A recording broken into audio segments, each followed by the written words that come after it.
Hey, everybody, thanks for joining us for our pastoral update this week. Wanted to talk to you about our elder nomination process. As many of you know, we had 3 elders that were nominated, and they are basically going to be voted on this Sunday, November 20th. Now, what does that mean? That means during the church service, we'll be passing out ballots, and we'll give you the opportunity to vote and to kind of validate each of these elders. And then we'll have an installation service a couple weeks later on Sunday, December 4th. Now, that's a kind of an important change. We're moving our elder installation to the Sunday morning service.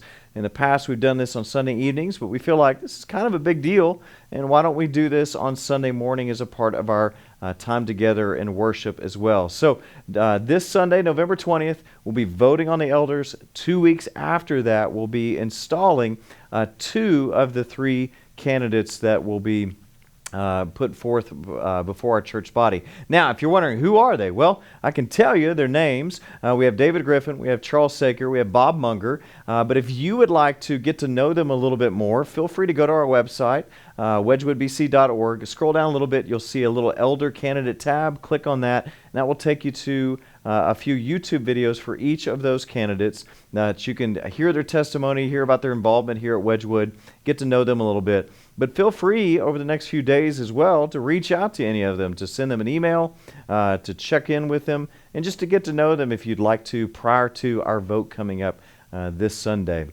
The other thing I wanted to talk to you about is our church family meeting that we just had this last Sunday. You remember as well, we moved that to Sunday mornings as well. They used to be on Sunday nights. And again, we feel like it's important for the whole church body to be engaged. And probably the highest attendance and highest participation is on our Sunday mornings. And so we moved our church family meeting to Sundays. We had a great lunch. A lot of you were able to be there. We're grateful for that and just the participation of our church body in that.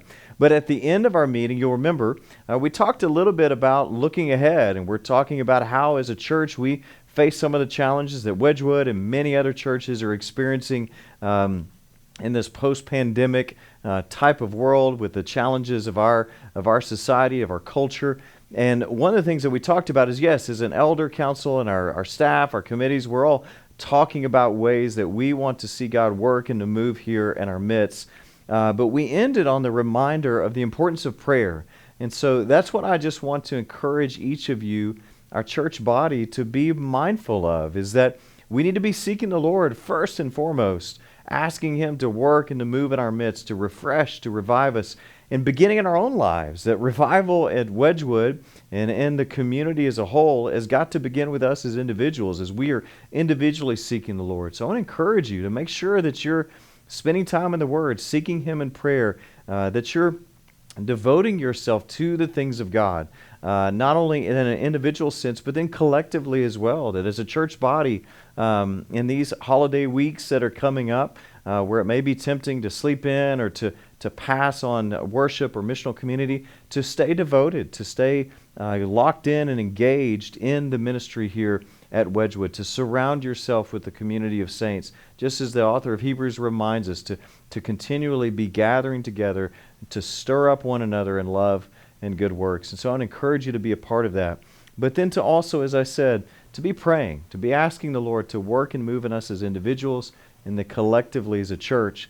And we talked about one of the ways, the opportunities that you can do that is to join us on Tuesday mornings at 9 a.m. or Sunday mornings at 7 a.m. in the sanctuary for a time of prayer in which we are very simply just asking God to work and to move in our midst.